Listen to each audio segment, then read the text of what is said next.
The Regal name was first used as a package on the new Century Colonnade in 1973 as a nicely trimmed formal coupe, essentially a Buick version of the Chevrolet Monte Carlo. It shared its roofline with Century Luxus, but was better equipped with wood interior trim and had unique exterior trim, most notably rectangular turn signals. Priced just under $3,500 to start, or more than $400 more than the base Century. Sharing its 112-inch wheelbase, it was 212 inches long and weighed more than 3,700 pounds. Engines were the 5.7-liter 350 and 7.5-liter 455 V8s, with 150 to 225 net horsepower, only available with a 3-speed automatic.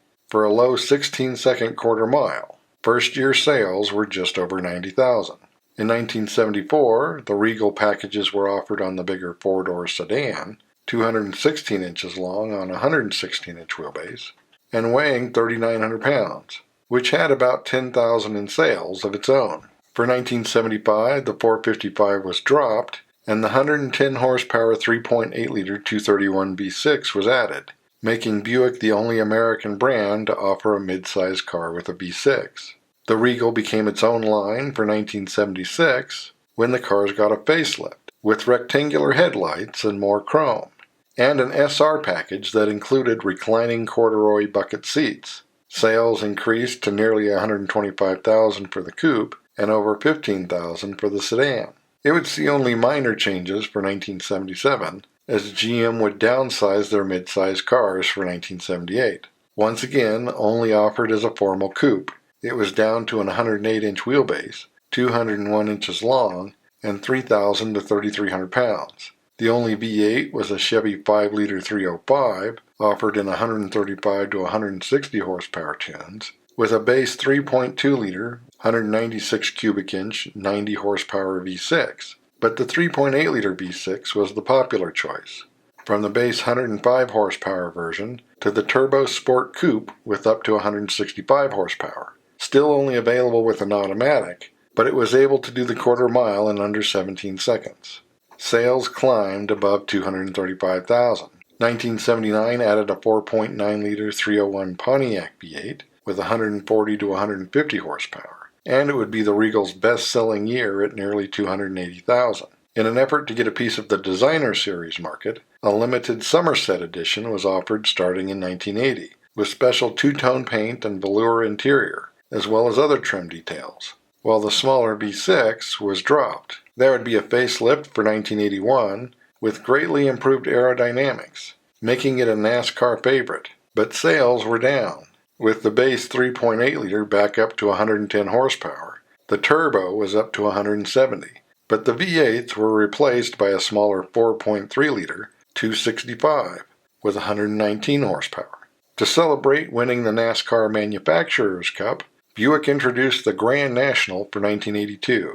It had special charcoal and silver gray two-tone paint with red pinstripes, as well as front and rear spoilers. Standard engine was a 4.1-liter V6 with 125 horsepower, but it could be combined with the Turbo Sport Coupe, which gained another 5 horsepower.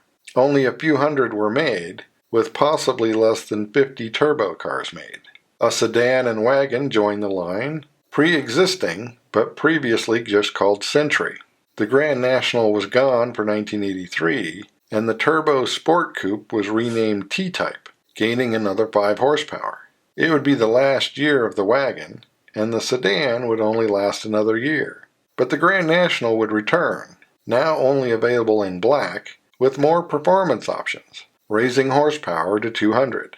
In 1986, two-door versions of the new Skylark took on the Somerset Regal name, but only for 2 years, while the Grand National gained an intercooler for 235 horsepower, then 245 horsepower for 1987. If that wasn't enough, for $30,000 one could get a GNX with 276 horsepower, making it a low 14-second car, when the base Regal could be had for just over $12,000.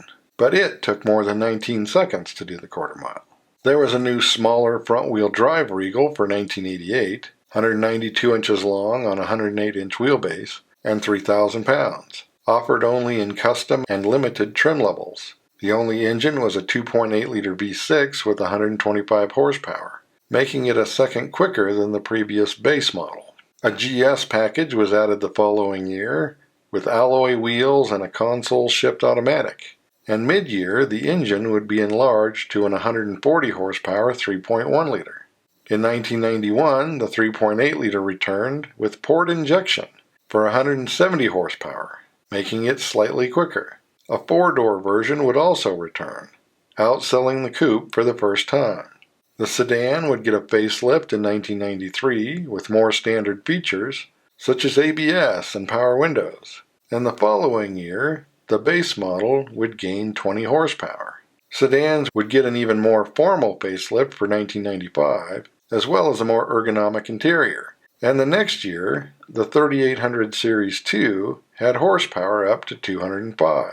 The cars would be restyled for 1998, and lower trim levels would be called Century instead of Regal, and were actually introduced a year earlier with the 3.1-liter, while the Regal LS used the 3.8-liter, and the GS a supercharged version of the same engine, giving it 240 horsepower and a quarter mile under 15 seconds. It was slightly longer and only offered as a four-door sedan, and a popular Equipment E package could be added to either trim level. Both Century and Regal would be manufactured in China, but with smaller engines, including a 2-liter 4 and 2.5 and 3-liter V6s. Another designer series would be introduced in 2001 that was more distinctive on the inside than the out. Then in 2003, an X package that SLP Performance would add 10, 20, or 30 horsepower to, and included an appearance package. In the U.S. market, the Regal was replaced by the LaCrosse in 2005, but it would continue on elsewhere, primarily in Asian markets. With the 2008 redesign, it essentially became an Opel Insignia, and would return to the U.S. as such in 2011. On a 108-inch wheelbase, it was only 190 inches long and 3,600 to 3,700 pounds. Initially only offered in CXL trim, with a dual overhead cam 2.4-liter inline 4 with 182 horsepower, or a 2-liter turbo with 220 horsepower, available with a 6-speed automatic or manual. In 2012, the e-Assist mild hybrid system became available, using a 2.4-liter inline 4 with 197 horsepower. The same year, a Sport GS package returned, bumping horsepower for the 2-liter turbo to 270 for a high 14-second quarter mile. In the U.S., the Chinese version only had 217 horsepower. Styling was freshened up for 2014, inside and out, and all-wheel drive became available. The base turbo was up to 258 horsepower, and a series of safety features were added, including collision warning, lane departure warning, blind spot monitoring, and more. 2016 got a Sport Touring appearance package in the form of a rear spoiler and special wheels. It would be redesigned for 2018, but it would still be an Opel Insignia. Wheelbase was over 111 inches, and the Sportback was 193 inches long, while the Tour X wagon was 196, either powered by a 2-liter turbo 4 with 250 horsepower.